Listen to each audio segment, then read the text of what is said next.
করছি clinical social worker এবং sexual health educator হিসেবে আমার verified YouTube channel sex edu with doctor দৃষ্টির সাথে। অনেকেই পর্নে অভ্যস্ত হয়ে থাকেন এবং পর্ন দেখে তাদের নিজেদের বাস্তব জীবনে অনেক কিছু মেলানোর চেষ্টা করে থাকেন। পর্ন যদি আপনি দেখে থাকেন সেক্ষেত্রে পর্নের সাথে মিলিয়ে কখনোই এই ভুলগুলো কখনোই করবেন না। এগুলো যদি করে থাকেন তাহলে মারাত্মক ভুল করে থাকবেন।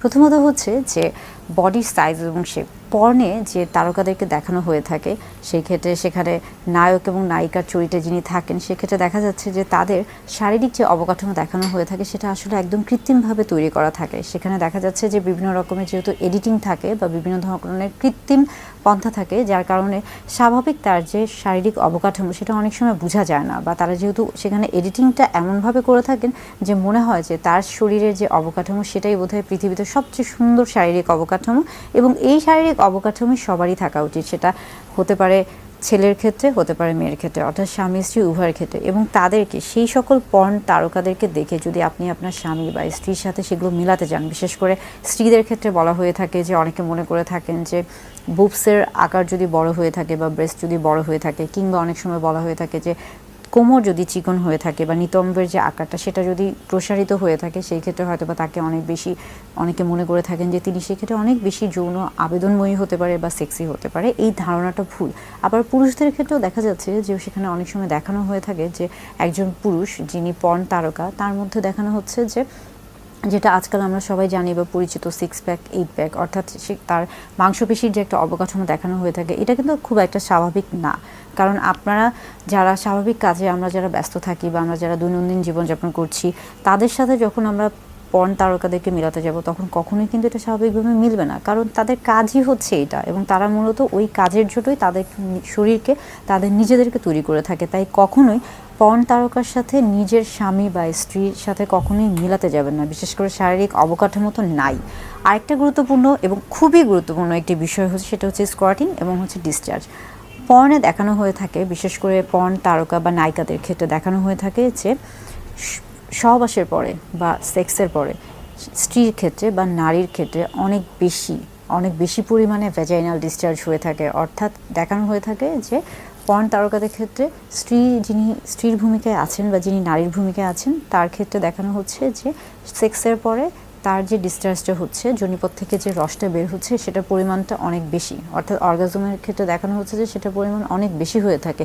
এই ক্ষেত্রে বাস্তবিক জীবনে যখন একজন পুরুষ তার নারীর সাথে, অর্থাৎ একজন স্বামী যখন তার স্ত্রীর সাথে মেলামেশা করতে যান তখন তিনি হতাশ হয়ে পড়েন। তখন তার মধ্যে অনেক সময় এমন প্রশ্ন আসে যে আমার স্ত্রীকে আমি নিশ্চয়ই তৃপ্তি দিতে পারছি না, তা না হলে কেন তার যোনিপথ থেকে ওই পরিমাণে রস বের হচ্ছে না, বা অর্গাজমটা কেন তার হচ্ছে না, যার কারণে এত বেশি পরিমাণে পানি বের হচ্ছে না, বা আমি কেন সেটা বুঝতে পারছি না, বা কেন হচ্ছে শুকনো থাকছে। এটা কিন্তু ভুল ধারণা। পর্ন তারকাদের ক্ষেত্রে দেখা যাচ্ছে যে নারীর ক্ষেত্রে এক ধরনের ওয়াটার ক্যাপসুল ব্যবহার করা হয়ে থাকে, এবং এটা সেই নারী বা পর্ন তারকার যোনিপথে প্রবেশ করানো হয়ে থাকে। যখন পর্ন তারকার যিনি পুরুষ থাকেন তিনি যখন তার পুরুষ লিঙ্গ নারীর যোনিপথে প্রবেশ করেন তখন সেই ক্যাপসুলটা কিন্তু ফেটে যায় এবং সেই পানিটা বের হয়ে আসে, এবং এটাই মূলত আসলে ভিডিওতে দেখানো হয়ে থাকে, যেটা কিনা একদম কৃত্রিমভাবে তৈরি করা হয়ে থাকে। অর্থাৎ পর্নের সাথে মিলিয়ে কখনোই আপনার স্ত্রীর যোনিপথের যে অর্গাজমের যে রসটা থাকে বা যে ডিসচার্জটা থাকে সেটাকে কখনোই মেলাতে যাবেন না, তাহলে মারাত্মক ভুল করবেন।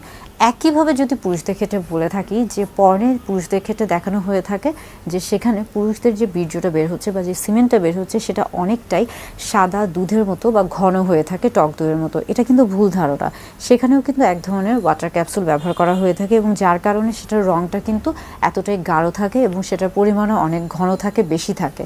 এবং সেটার সাথে মিলিয়ে কিন্তু বিশেষ করে অনেক পুরুষ, শুধু মহিলারা না, অনেক পুরুষ কিন্তু হতাশাগ্রস্ত হয়ে পড়েন। অনেকে এসেই বলেন যে তিনি বলেন যে তার বীর্যের রসটা খুবই কম, পরিমাণ অল্প, পাতলা, সাদা না, খুবই একদম পানি রঙের। এই যে তাদের মধ্যে একটা বিচলিত ভাব তৈরি হয়ে থাকে বা তাদের মধ্যে একটা ভ্রান্ত ধারণা হয়ে থাকে, এটাও কিন্তু পর্নের সাথে কখনোই মিলাতে যাবেন না।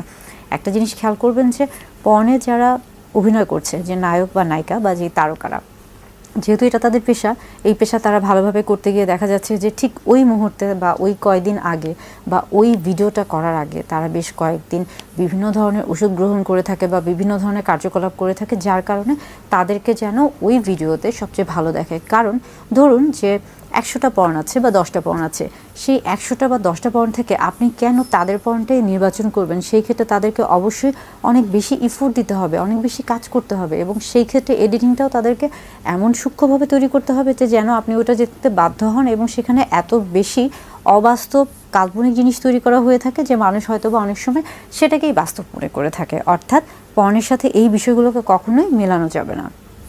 পাশাপাশি আরেকটা গুরুত্বপূর্ণ বিষয় হচ্ছে ভার্জিনিটি।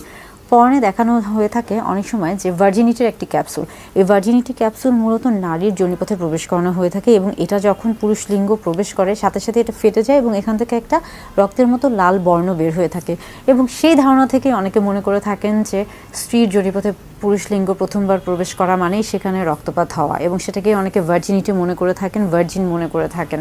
এই ধারণাটাও কিন্তু ভুল ধারণা। পর্ন থেকে এই ধারণাটা চলে এসেছে, তবে এটা একদমই ভুল ধারণা। এই ধরনের ক্যাপসুল যেহেতু তারা ব্যবহার করছে, তাই এই ধরনের ধারণা থেকে অবশ্যই নিজেকে দূরে রাখার চেষ্টা করবেন। ভার্জিনিটি বা ভার্জিন একদমই একটি ভ্রান্ত ধারণা। কারণ এর আগেও বলেছি যে হাইমেন বিভিন্ন ধরনের হতে পারে। অনেকে আছে যে যারা সেক্সুয়ালি অ্যাক্টিভ, অর্থাৎ অনেক নারী আছেন যারা অনেকবার সহবাস করছেন, কিন্তু তারপরও তাদের হাইমেন বা সতীপর্দা যেটা বলা হচ্ছে সেটা কিন্তু একদম ইনটেক, একদম ভালো থাকে, যেটা দেখে আপনি কখনোই বুঝতে পারবেন না। আবার বর্তমানে কিন্তু এমন অনেক ধরনের প্রযুক্তি এসেছে, বিশেষ করে প্লাস্টিক সার্জারি রয়েছে, অ্যাস্থেটিক বেশ কিছু প্রসিডিউর আছে, যেটার মাধ্যমে খুব সহজেই কিন্তু হাইমেন যদি ছিঁড়েও যায় বা কোনো কারণে হাইমেন যদি নাও থাকে, সেটাকে কিন্তু নতুন করে তৈরি করা হয়ে থাকে। অর্থাৎ এই যে ভ্রান্ত ধারণা ভার্জিনিটি, এগুলো থেকে দূরে থাকার চেষ্টা করবেন। পর্নের ক্ষেত্রে আরেকটা খুব গুরুত্বপূর্ণ বিষয় হচ্ছে সময় বা টাইমিং। দেখা যায় অনেকেই বলেন যে তিনি পর্নে দেখেছেন আধা ঘন্টা করতে পারছেন, 1 ঘন্টা করতে পারছেন, কিন্তু বাস্তব জীবনে হয়তো বা 1 মিনিটও হচ্ছে না, বা 1 মিনিটের কম, বা 2 মিনিট হচ্ছে। এটা কেন? এবং এটা দেখে অনেকে হতাশ হয়ে পড়ে। পর্নে যেটা দেখানো হচ্ছে, সবসময় খেয়াল রাখবেন, পর্নে যেই বিষয়টা দেখানো হয়, যে ঘটনাগুলো দেখানো হয়, সেটা হচ্ছে দেখানো হচ্ছে আপনার তারা হয়তো বা 10 ঘন্টার একটা কার্যকলাপ করছে বা কর্মকাণ্ড করছে, সেটাকে তারা কাটছাট করে এডিটিং করে হয়তো বা সেটাকে তারা 1 ঘন্টার মধ্যে দেখাচ্ছে, কিংবা তারা 1 ঘন্টার একটা কাজ করেছে সেটাকে তারা কাটছাট করে 10 মিনিটে দেখাচ্ছে। অর্থাৎ পর্নে যেটা দেখানো হচ্ছে সেটা কিন্তু কখনোই রিয়ালিটি না, বাস্তবে সেটা কখনোই সম্ভব না। এটা একটা অবাস্তব জিনিস, তাই এটার সাথে আপনার কোনো কিছু মেলাতে যাবেন না। অর্থাৎ পর্নে যে বিষয়গুলো দেখানো হচ্ছে এগুলো সবগুলোই হচ্ছে অবাস্তব, কাল্পনিক, এবং এই ভুলগুলোই মানুষ করে। মূলত ভার্জিনিটি নিয়ে যে ভুলটা রয়েছে, ভ্যাজাইনাল ডিসচার্জ নিয়ে যে ভুলটা রয়েছে, সিমেনের কোয়ান্টিটি নিয়ে যে ভুলগুলো রয়েছে, এগুলো কিন্তু অনেক বড় একটা মারাত্মক ভুল ধারণা। এবং এর পাশাপাশি আরেকটা জিনিস বলে রাখি যে ধরুন আমরা যখন বিভিন্ন ধরনের শো দেখি বা বিভিন্ন ধরনের অনুষ্ঠান দেখি, বিশেষ করে টিভিতে বিভিন্ন ধরনের, ধরুন আপনি রান্নার একটি অনুষ্ঠান দেখছেন, সেখানে কি দেখানো হয়ে থাকে যে একটা রান্না যেটা কিনা স্বাভাবিকভাবে হতে 1 ঘন্টা সময় লাগে, কিন্তু টিভিতে কিন্তু সেটাকে দেখানো হয়ে থাকে যে 5 মিনিটে হয়ে গেল, শুধু ছোট ছোট করে কিছু ধাপ দেখানো হয়ে থাকে। পর্নের ক্ষেত্রে কিন্তু দেখা যাচ্ছে ওই একইভাবে একটা বিশাল লম্বা সময়কে তারা কাটছাট করে ছোট করে খুব অল্প সময় এমনভাবে তারা এডিটিং করে দেখায় যেন মনে হয় যে এটাই সত্যি এবং এটাই সবচেয়ে আকর্ষণীয়। তাই পর্নের সাথে কখনোই নিজেদের বাস্তব জীবনকে মেলাতে যাবেন না।